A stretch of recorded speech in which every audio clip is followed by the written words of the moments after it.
And then I'll do this one.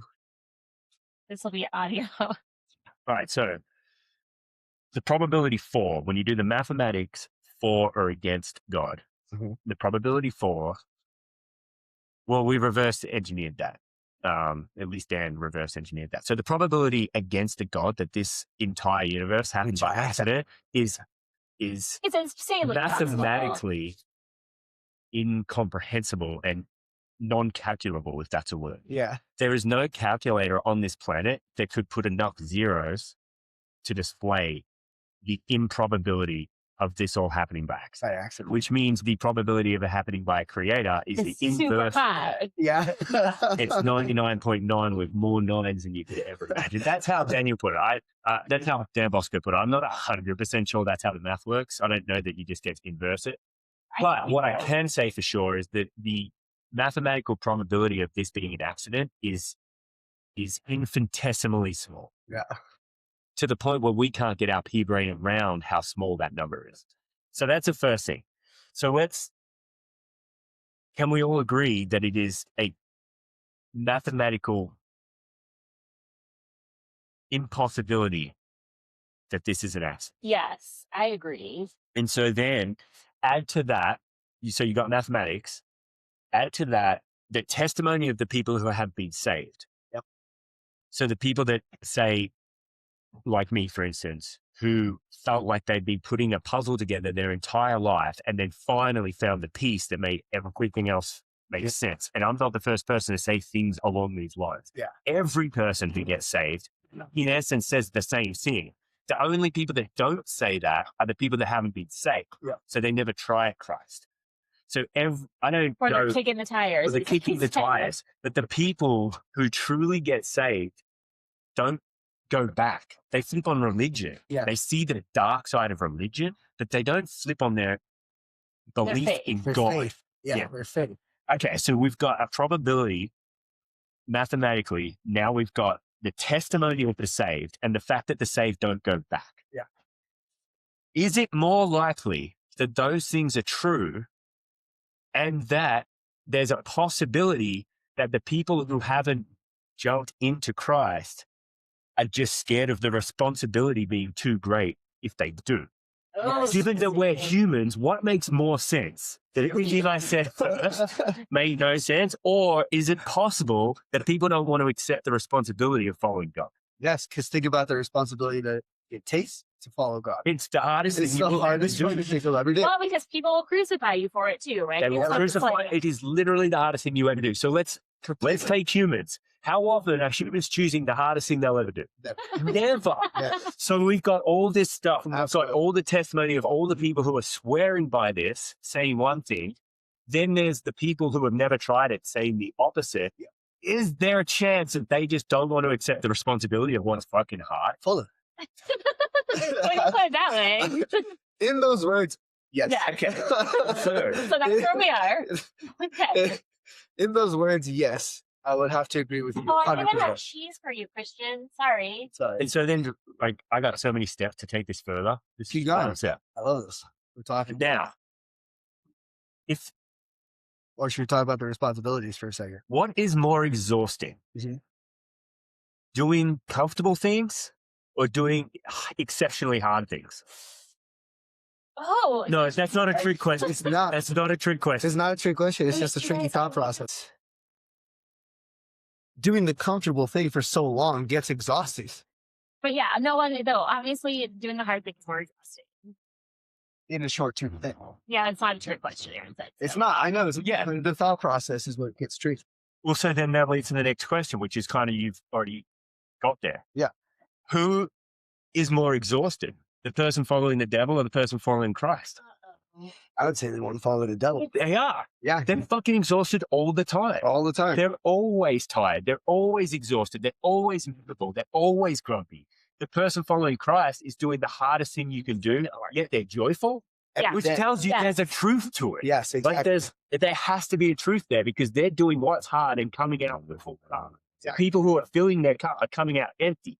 Yes. So there's a truth to what we're doing here. Yeah. This journey Because is spiraling in the positive direction. We're tornado right now. We're up spirals. We're in No, full because tornado it was spin. that sermon. Do you remember that broke me? Yeah. And you came here and you're like, I don't know what to do with Sorry. you. And then you were in Mexico. You It talked was on so the phone sad for because like I just wanted to hold 2 hours. That's the day that I was like, here you go. Yep. And it completely changes everything. changed everything. What do you need to do right now? Because I don't know what you're trying to do. I'm just trying to get this. And so that was the next thing I wrote down. Like, if the Christian life comes with more responsibility, more discomfort, more growth, more commitment, more trial, more ridicule, more persecution versus the person who chooses comfort at every turn, then why on God's good earth has the Christian got the full cup and the other person is empty? Yeah, that is such a good question. There's only one way for that because there's a right way and a wrong way. That's it. It's him. That's like, there's no way around that. And this is only 2/3 of my journal. Okay. You were straight over spiral. Ooh, this is good. love this. This is the way my brain works sometimes. Yeah. Well, I'm glad that this sermon pulled it out of you because I can see why you were thinking this way based off of what you were saying today. Yeah. And then I wrote down to ask yourself, why can you believe in the miracles of the universe, but not God? Thank you. Yes. That's where I was going to get to eventually too. I was like, you think about all of these things that people truly believe in, and they're like, "Oh, this is great. This is The weird." freaking Big Bang. Or how is that even possible? Like even in sports in general, if you think about it, pitching a perfect game or something, people get so excited. Like, did you see that? That must have been like that was impossible. Well, yeah, Big Bang's an absolute miracle. Yeah, but we can think of everything else being a Monkeys miracle. turning into humans. Come on. Yeah, the thing that struck me is like, we hear so many people be like, whatever, like, oh, my puppy is a miracle of the universe. Like they'll attribute anything to the universe The universe. because it doesn't come with ridicule. Yeah. It doesn't come with persecution. So it's easy to say. And so this isn't a rhetorical question. The question is, open doors. why do they attribute stuff to the universe, but they're not willing to attribute to God? That's not a rhetorical question. There's an answer. I wrote the answer. The answer is to accept God as truth, is to commit to the responsibility. And that is what people are not willing to do. So my entire argument is that it's not that they don't believe, it's that they're not willing to believe because what they would have to give up in order to believe. Well, also think about how we spiraled when we started accepting this.